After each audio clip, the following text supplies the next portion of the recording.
L'Exode, chapitre 40. L'Éternel parla à Moïse et dit: Le premier jour du premier mois, tu dresseras le tabernacle, la tente d'assignation.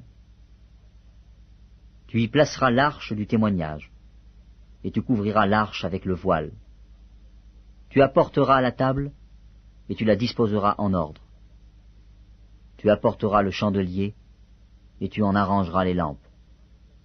Tu placeras l'autel d'or pour le parfum devant l'arche du témoignage, et tu mettras le rideau à l'entrée du tabernacle.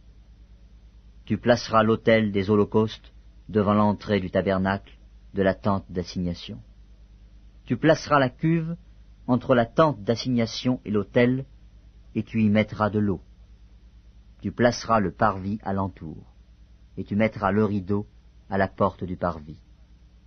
Tu prendras l'huile d'onction, et tu en oindras le tabernacle, et tout ce qu'il renferme, et tu le sanctifieras avec tous ses ustensiles, et il sera saint. Tu oindras l'autel des holocaustes et tous ses ustensiles, et tu sanctifieras l'autel, et l'autel sera très saint. Tu oindras la cuve avec sa base, et tu la sanctifieras. Tu feras avancer Aaron et ses fils vers l'entrée de la tente d'assignation, et tu les laveras avec de l'eau. Tu revêtiras Aaron des vêtements sacrés. Tu l'oindras, et tu le sanctifieras, pour qu'il soit à mon service dans le sacerdoce. Tu feras approcher ses fils. Tu les revêtiras des tuniques, et tu les oindras, comme tu auras oint leur père, mais qu'ils soient à mon service dans le sacerdoce. Cette onction leur assurera à perpétuité le sacerdoce parmi leurs descendants.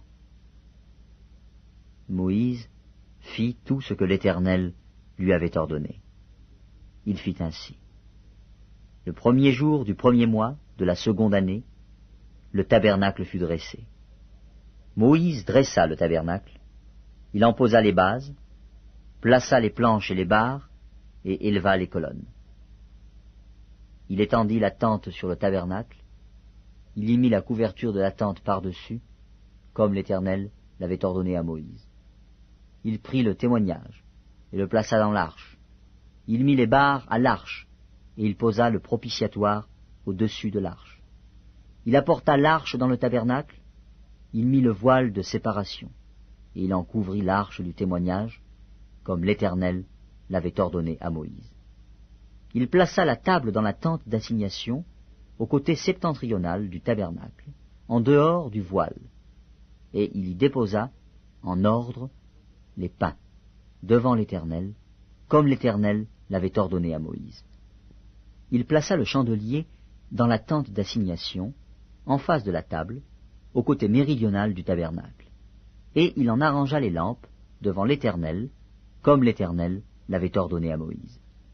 Il plaça l'autel d'or dans la tente d'assignation, devant le voile, et il y fit brûler le parfum odoriférant, comme l'Éternel l'avait ordonné à Moïse.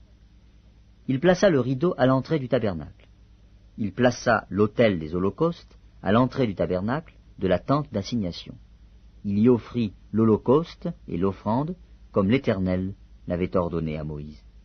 Il plaça la cuve entre la tente d'assignation et l'autel, et il y mit de l'eau pour les ablutions.